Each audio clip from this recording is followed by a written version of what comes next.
do terreno que Jacó tinha dado a seu filho José. Era aí que ficava o poço de Jacó. Cansado da viagem, sentou-se Jesus junto ao poço. Era por volta do meio-dia.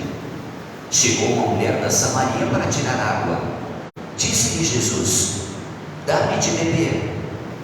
Os discípulos tinham ido à cidade para comprar alimentos. A mulher samaritana disse então a Jesus: como é que tu, sendo judeu, pedes de beber a mim, que sou uma mulher samaritana?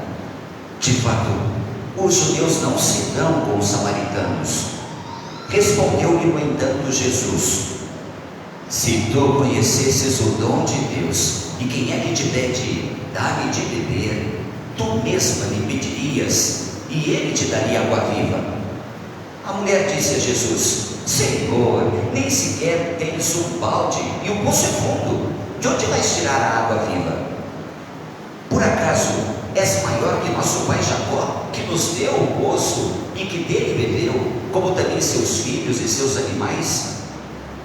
Jesus respondeu: todo aquele que bebe desta água terá sede de novo, mas quem beber da água que eu lhe darei, este nunca mais terá sede. E a água que eu lhe der se tornará nele uma fonte de água que jorra para a vida eterna. A mulher disse a Jesus: Senhor, dá-me então desta água, para que eu não tenha mais sede e não precise vir aqui para tirá-la. Disse-lhe Jesus: vai chamar teu marido e volta aqui.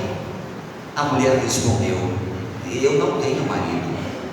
Jesus disse: disseste bem que não tens marido, pois tiveste 5 maridos, e o que tens agora não é o teu marido. Nisto falaste a verdade. A mulher disse a Jesus: Senhor, vejo que és um profeta. Os nossos pais adoraram neste monte, mas vós dizeis que em Jerusalém é que se deve adorar. Disse-lhe Jesus: acredita-me, mulher, está chegando a hora em que nem neste monte, nem em Jerusalém adorareis o Pai. Vós adorais o que não conheceis, nós adoramos o que conhecemos, pois a salvação vem dos judeus. Mas está chegando a hora, e agora, em que os verdadeiros adoradores adorarão o Pai em espírito e verdade. De fato, estes são os adoradores que o Pai procura. Deus é espírito, e aqueles que o adoram devem adorá-lo em espírito e verdade. A mulher disse a Jesus: sei que o Messias, que se chama Cristo, vai chegar. Quando ele vier, vai nos fazer conhecer todas as coisas. Disse-lhe Jesus: sou eu que estou falando contigo. Nesse momento chegaram os discípulos e ficaram admirados de ver Jesus falando com a mulher. Ninguém, porém, perguntou: que desejas? Ou por que falas com ela? Então a mulher deixou o seu cântaro e foi à cidade, dizendo ao povo: vinde ver um homem que me disse tudo o que eu fiz. Será que ele não é o Cristo? O povo saiu da cidade e foi ao encontro de Jesus. Enquanto isso, os discípulos insistiam com Jesus, dizendo: mestre, come. Jesus, porém, disse-lhes: eu tenho um alimento para comer que vós não conheceis. Os discípulos comentavam então entre si: será que alguém trouxe alguma coisa para ele comer? Disse-lhe Jesus: o meu alimento é fazer a vontade daquele que me enviou e realizar a sua obra. Não dizeis vós: ainda 4 meses e aí vem a colheita? Pois eu vos digo: levantai os olhos e vede os campos, eles estão dourados para a colheita. O ceifeiro já está recebendo o salário e recolhe fruto para a vida eterna. Assim, o que semeia se alegra junto com o que colhe, pois é verdade o provérbio que diz: um é o que semeia, outro o que colhe. Eu vos enviei para colher aquilo porque não trabalhastes. Outros trabalharam, e vós entrastes no trabalho deles. Muitos samaritanos daquela cidade abraçaram a fé em Jesus por causa da palavra da mulher que testemunhava: ele me disse tudo o que eu fiz. Por isso, os samaritanos vieram ao encontro de Jesus e pediram que permanecesse com eles. Jesus permaneceu aí 2 dias, e muitos outros creram por causa da sua palavra, e ainda disseram à mulher: já não cremos por causa das tuas palavras, pois nós mesmos ouvimos e sabemos que este é verdadeiramente o Salvador do mundo. Palavra da salvação. Glória a vós, Senhor.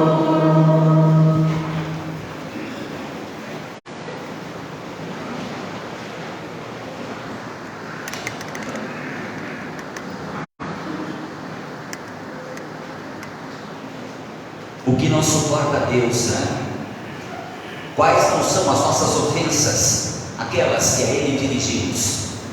Já era assim lá no Antigo Testamento, não deveria ser assim hoje, já que conhecemos a Jesus e Ele muito claramente, o Pai nos revela, e a sua vontade por conseguinte. Vejamos Moisés queixando-se a Deus, dizendo-lhe: eu não sei mais o que fazer, não sei o que fazer em favor do povo. Há pouco foi quase apedrejado, Senhor. E tudo por quê?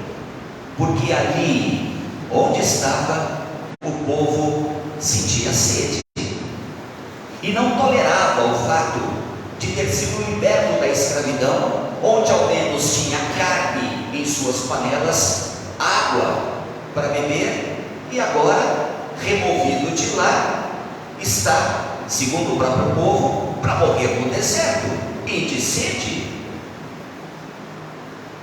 Deus intervém, escuta a Moisés e aponta-lhe a saída. Mas por que deveria o povo ser assim, tão incrédulo e tão ingrato? Então é melhor ser escravo, contanto que à mesa tenhamos o alimento, ainda que parco, ainda que pouco, porém temos, e água, e alguns horários muito breves de descanso, mas estamos escravos, e isso não é vida.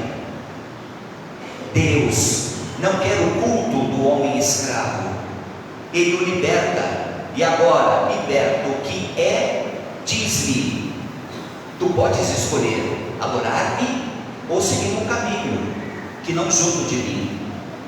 Deus nos dá essa liberdade, para que então, libertos do pecado, sigamos-lo, ou dele nos afastemos.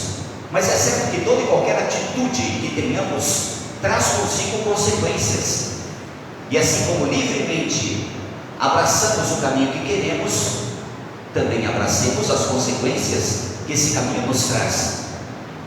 Deus não abandona o seu povo, não o deixa um instante sequer. Como pode, por exemplo, um filho pequeno que agora adoece dizer à mãe: ah, mãe, por favor, então tu não me cuidas? Fiquei doente. Seria essa enfermidade vontade da mãe? Ou uma consequência da fragilidade do próprio filho? Pois dada a nossa contingência humana, somos frágeis, defectíveis. E o que faz a mãe quando o filho adoece? Diz a Deus: sim, Senhor, eu cuidei tão bem, mas agora quebrou, então não quero mais. Ao contrário, debruça-se sobre ele e dele cuida. Assim faz Deus conosco. E durante a enfermidade a mãe não fica lá junto ao berço, velando pelo seu filho, cuidando dele. A dor não foi embora ainda, mas a mãe também não, está junto dele. Assim é Deus, quando das nossas dores permanece conosco. E dada esta companhia, sentimos-nos melhor. Sente-se o filho amparado, abre os olhos no meio da noite e se afligiria se a mãe com ele não estivesse. Mas embora febril, a mãe estando perto, ele se acalma. Não é isso que faz conosco enquanto caminhamos? Está conosco, é presença consoladora, confortadora, curativa. Bom, mas Deus poderia ter punido o povo nessa hora, que reclama a Moisés. No entanto, Diz a Moisés o que fazer. Ele vai à frente com alguns anciãos, vê a rocha que lhe aponta a Deus e a golpeia com o mesmo cajado com que ferira o Nilo, lá no Egito. E a rocha se abre, ferida é, e dela brota água. E dessa água bebe o povo. O evangelho de hoje está intimamente ligado com esta passagem, porque Jesus é a rocha firme, que golpeada. E por que golpeada esta rocha fora? Enquanto na cruz estava, Jesus tivera o seu coração alanceado, e dele brotaram sangue e água. Esta água, água viva, a água do batismo, que nos dessedenta e nos regenera, que nos purifica, e que portanto nos refrigera. Este Jesus, rocha firme, deixou-se ferir no coração, para dali brotar uma fonte inexaurível, inesgotável, de salvação, de graça. Pelo batismo recebemos a Deus, a sua graça, recebemos o Espírito Santo, de que fala São Paulo na segunda leitura. Por Jesus veio-nos a graça, este Espírito que inflama o nosso coração, que nos purifica e nos impele a fazer aquilo que Jesus fizera, a fazer o que Jesus nos aponta como certo, ajudando-nos a que não esqueçamos tudo que Jesus dissera, tudo que Ele nos ensinou. Se não é belo isso? Se não temos os meios, Deus nos apresenta para que não nos sintamos desprovidos de condições, tampouco abandonados. E aí Jesus conversa com aquela mulher, algo inconcebível para o tempo. Um homem falar com uma mulher samaritana, assim, em público. Jesus começa esse diálogo de maneira aparentemente despretensiosa. Pede água à mulher. A mulher se espanta por ser samaritana e Jesus, um judeu, falando com ela. E ele então diz: ah, se soubesses quem sou, tu pedirias a mim água, e eu te daria água viva. Ah, como, Senhor? Tu nem tens um balde, o poço é fundo, com que tirarias a água? Olhem, e o diálogo se estende. A mulher, pelo que vemos nas suas respostas, no modo como ela intervém falando, essa mulher parece ironizar o que Jesus fala, desconsiderar o que ele propõe, também o seu pedido. Mas aí vem a parte contundente. Jesus vai ao cerne, ao ponto nevrálgico, aquilo que na mulher dói, e ela então cede, deixa-se abrir para dizer a Jesus o que tanto lhe dói. Então eu abro e fecho parênteses antes de continuar. Como dois amigos, ou se não meros conhecidos, que se encontram casualmente, depois de muito tempo, sem se tocarem, sem se encontrarem. Como isso se dá? Os dois estão caminhando, e de repente um se encontra com o outro, e lhe pergunta: oh, e aí, como está? Faz tempo não nos vemos, há muito não conversamos, você está bem? E o outro, sem diminuir a sua marcha, ainda apressado, vai respondendo: eu estou bem, graças a Deus, e você? Outro dia, quem sabe, conversaremos melhor, está tudo bem comigo. O outro continua o assunto, aperta mais os passos a fim de alcançar o primeiro. E então me diz: não, eu não quero incomodá-lo, nem atrasá-lo, eu só quero lhe dizer que quando eu soube que seu pai estava doente, passei a rezar muitíssimo por ele, sobretudo quando soube no hospital. Então, conte com as minhas preces. Eu imagino quão aflito você tenha ficado. Nessa hora, o amigo lá para, respira e, surpreso, diz: então você soube. Não foi um momento muito fácil para nós. Aliás, ainda está bastante difícil. E a conversa tomou um novo rumo. Por que o amigo já não dissera ao outro a razão da sua dor? Talvez porque estivesse com pressa. Talvez porque não quisesse adentrar um assunto que tanto o machucava. Quantas vezes fazemos o mesmo? Não dizemos a nossa dor, quer por constrangimento, quer por vergonha, já que o assunto que nos fere é algo que nos incomoda muitíssimo e nos torna constrangidos, quer por pressa, mas não tocamos a ferida que temos, não a dizemos. E por quê? Por que não dizê-la ao Cristo? Ele tem lá seus meios, ele alcança a ferida, vai ao problema, acessa a nossa dor, e deveremos com ele nos abrir. E deveria ser assim com o amigo mais próximo, deveria ser assim com esse alguém em quem confiamos. Por quê?